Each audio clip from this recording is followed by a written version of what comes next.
Hello. I want to thank you so very much for joining us here at the Greenbrier Church Online. Imagine the scene with me. Boy meets girl, girl smiles at boy. They have a brief conversation. He laughs, she blushes. He suggests that they go and they get a cup of coffee and just talk. And they have a wonderful conversation and they agree that they'll get together on Friday evening and share a meal.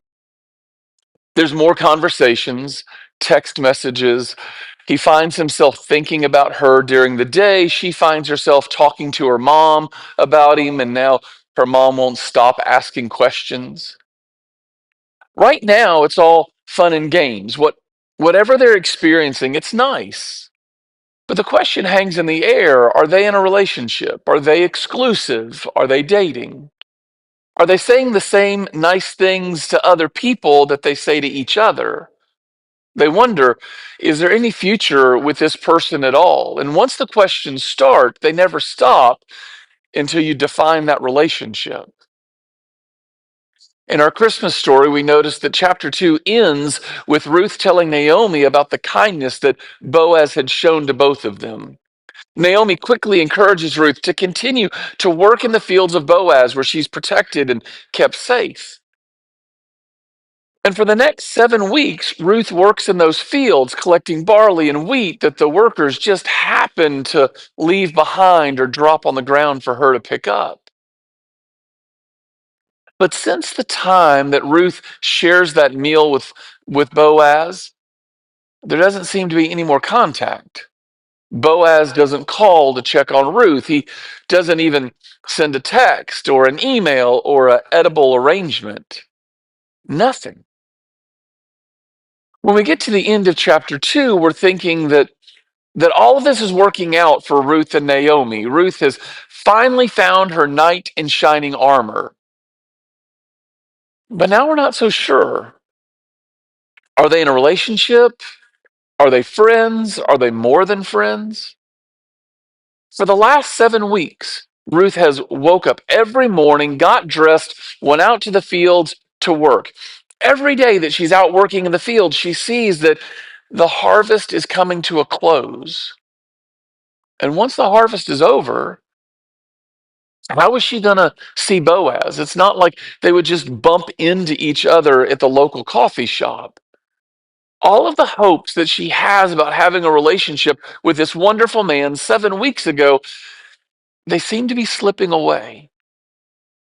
I said last week that the story of Ruth is better than any Hallmark Christmas movie you've ever seen. You know the plot line. This man and this woman, they meet by chance. They're the perfect couple.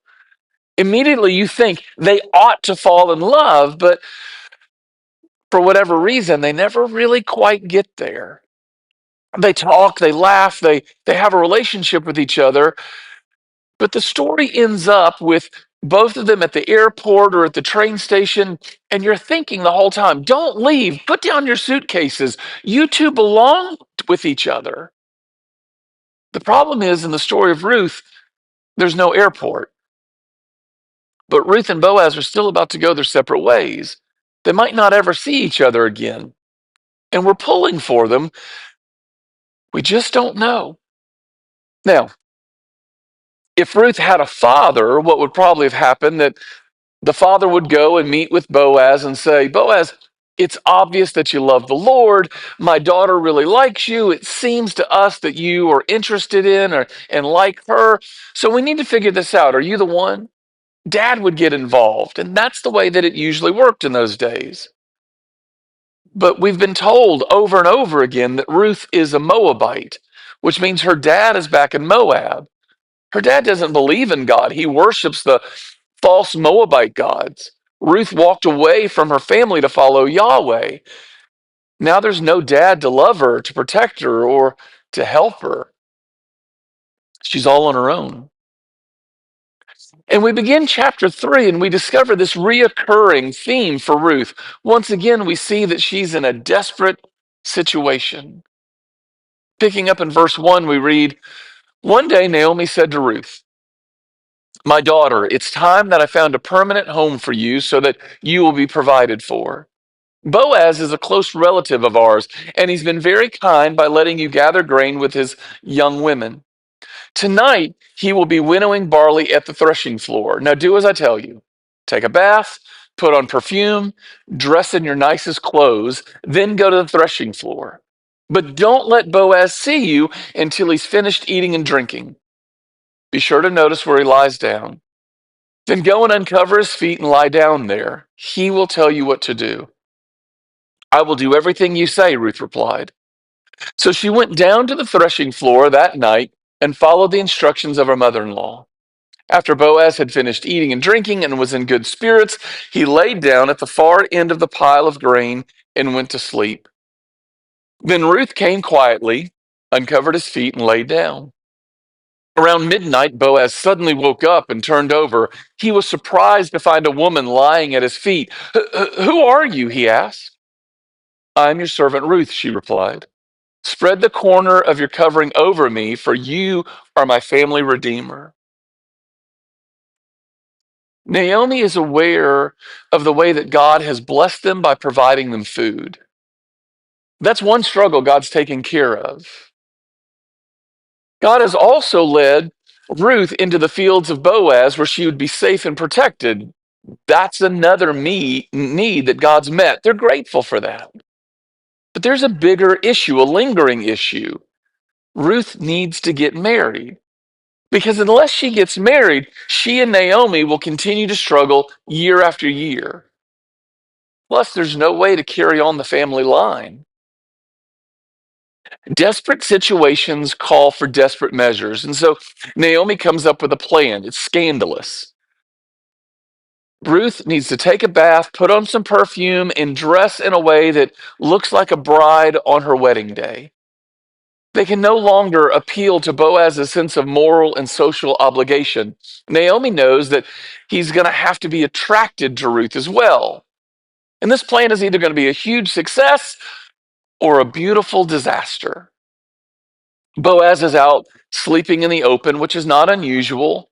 The fields are outside the city. At harvest time, the people would camp out in the fields so they could keep their eyes on their harvest and prevent robbers and thieves from coming in and stealing from them. You also need to remember, keep in the back of your mind, all of this is happening during the days of the judges where everybody is doing what is right in their own minds. That means there are all kinds of abuses happening, all kinds of sin in this culture. So Boaz goes out and sleeps in the field, shotgun in hand, so to speak. We learned last week that Boaz is a relative, so there is a chance that he might be willing to fulfill the role of the kinsman redeemer. Now, the kinsman redeemer is a blood relative who is responsible to help a family member out during their time of need. But in order to take on that role of the kinsman redeemer, you had to have the means and the desire to pay whatever price was owed to buy back the land and the possessions of the person that you're redeeming. You have to be willing to have a child that would never really ever be yours. All of this is spelled out in Leviticus 25. For example, if a family member becomes poor and has to sell off their land, the kinsman redeemer goes and buys the land back for the family member. The kinsman redeemer is also responsible for buying back any family members that might have been sold into slavery to pay off debt. So we discover Naomi's plan. Ruth goes out into the fields. She makes her proposal. But like I said, it's a bit risky. It's the end of the harvest, and not only are the guys out there sleeping in the fields, they've been celebrating. The text says that wait until Boaz has eaten and had his drinks. And Boaz has had a few drinks. He's probably not drunk, but he's probably had one or two. And now he's asleep. And he wakes up in the middle of the night and he discovers there's this woman lying at his feet. Hosea chapter 9, verse 1 tells us that the prostitutes would often go out to the threshing floor because, well, it's payday. Guys would have a few drinks. Not all of them were godly men. And drunk men don't make the best decisions. They have money in their pocket, so The prostitutes would go out and take advantage of the opportunity. Boaz may have been a little bit worried about whoever this was lying at his feet. But Ruth speaks out in the darkness and says, "It's me, Ruth, your maiden. Take me under your protective wing. You're my close relative. You have the right to marry me." There's no doubt in anyone's mind that Ruth is proposing. Hey, Boaz, you remember 7 weeks ago, all the way back in chapter 2, where you prayed that I would be able to find protection under God's skirts? Well, since you're technically in the position to take care of me, then why don't you be the answer to your own prayer? Put your wing over me, love me, protect me, look after me. Spreading your wing or the corner of your garment over a woman, it's a pledge of marriage. Ruth doesn't waste any time beating around the bush. Boaz, I want you to be my kinsman redeemer. I want you to spread the corner of your garment over me and show me that you intend to marry me. Like I said, it's a risky move. I mean, Boaz could have responded in a number of different ways. If he were an ungodly man, he could have taken advantage of Ruth right there. Or since there are other harvesters sleeping out in the field, he could have made a scene. He could have exposed Ruth to public disgrace and severe punishment. And so Ruth is taking a huge risk here. By visiting Boaz in the middle of the night and proposing marriage, she's thrown herself completely on his mercy and on his kindness. So, how does Boaz respond? Well, I've told you this is a Christmas story. Boaz is going to respond out of his character.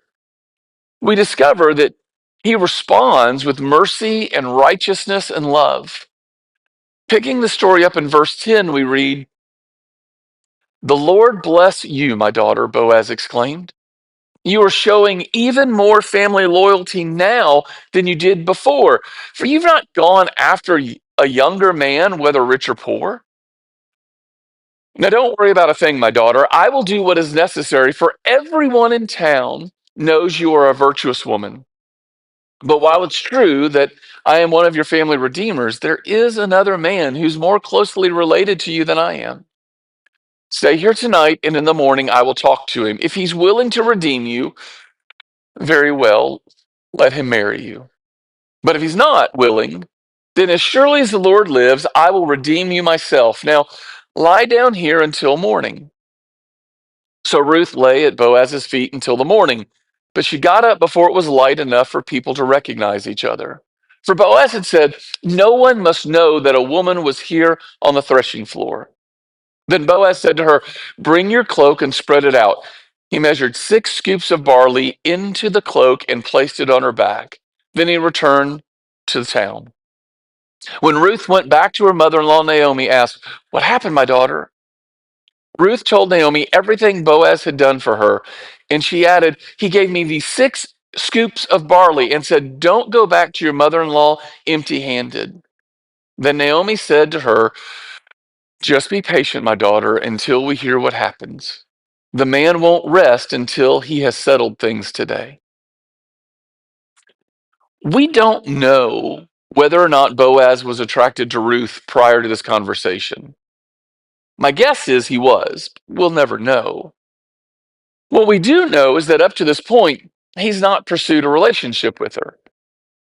Maybe it was because she was a widow and there's a traditional time of mourning. We don't really know how long her husband has been dead up to this point. Maybe it's because he's a little bit older, and the truth is, older men marrying younger women happen all the time. Maybe it's because he already had a wife, but men of wealth didn't seem to mind having 2 wives or 3 or 600. Or maybe, and maybe I'm just reading a whole lot into the story by the way that he responds, maybe Boaz thinks that Ruth is out of his league. He looks at her and says, "I can't believe that you want to be with me." He's really humble about this. He says, "You didn't go after all the good looking young guys. All the good looking young guys would love to marry you." Boaz might not be good looking, and he's definitely not young, but there's something about him that's special. He loves God. He's faithful. He's good to people. And he's going to be a faithful provider for his family. He's going to be a good husband, a good father. Boaz says that Ruth is a worthy woman. Some translations say virtuous woman. Just a few months ago, she's an unbeliever. She's a Moabite. She's an enemy of God. But now she's somebody who loves the Lord. And we see this beautiful transformation. She's become a woman who is worthy of respect, worthy of love. She's a woman of character. And that makes Ruth and Boaz a great match.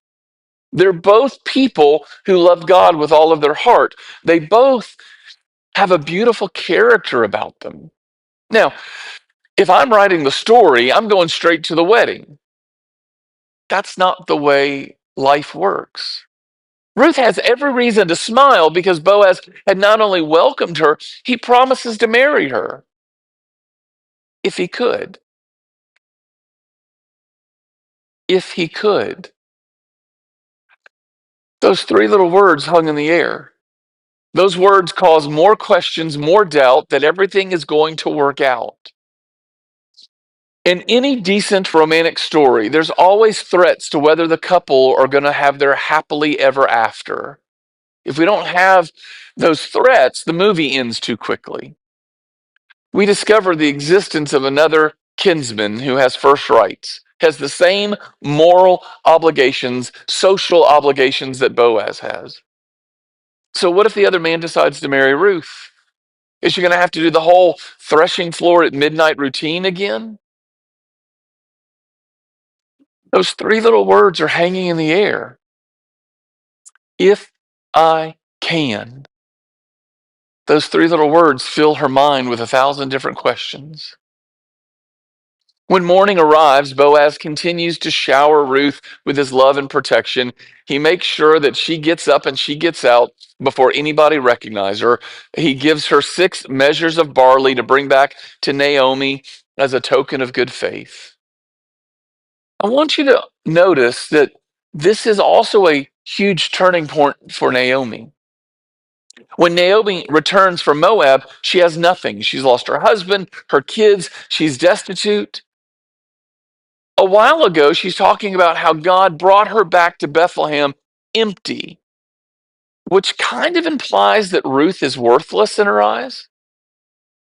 But now something's changed. A switch has been flipped in Naomi's spirit. And we've come to a very uncomfortable part of the story. We're in this time of waiting. Ruth and Naomi have played their role. They've played their cards. They've taken all of these risks, and they've done it in a way that's honorable. It's risky, but it was honorable. As chapter 3 of this Christmas story comes to a close, we're left waiting with them. Our story seems to have hit a snag, but it's a providential pause that sets up the final act. It gives us time to think about the people in this story. Naomi's heart has been warmed by the Lord. The woman who comes home empty and bitter now sees God at work behind the scenes. When she returned to Bethlehem, she's hungry, she's penniless. And now we're waiting to see if that's going to change. Ruth has taken a daring step of placing her faith in the God of Israel and turning her back on the false gods of this world. And through his providence, God has provided her the opportunity to find welcome and protection among his people. Faith waits for what it wants. And that's different from the way most of us live. Waiting is one of the hardest parts of the Christian life. We often make a mess of things because we act when it would have been better for us to just wait on God. In this case, Ruth has to wait for Boaz to take care of the matter. Perhaps it will be resolved in her favor, maybe not. When it can't do anything else, faith waits on the Lord. Waiting forces us to slow down. It gives us time to think and to pray. And it teaches us that God is the one in charge, not us. This story is going to have a happy ending. We're just not there yet. Today, we go to the tables so that we can encourage one another as we wait for what God is going to do in our lives and in our churches and our cultures and communities next. We're called to celebrate this memorial of the bread and the cup while we wait for the return of Christ.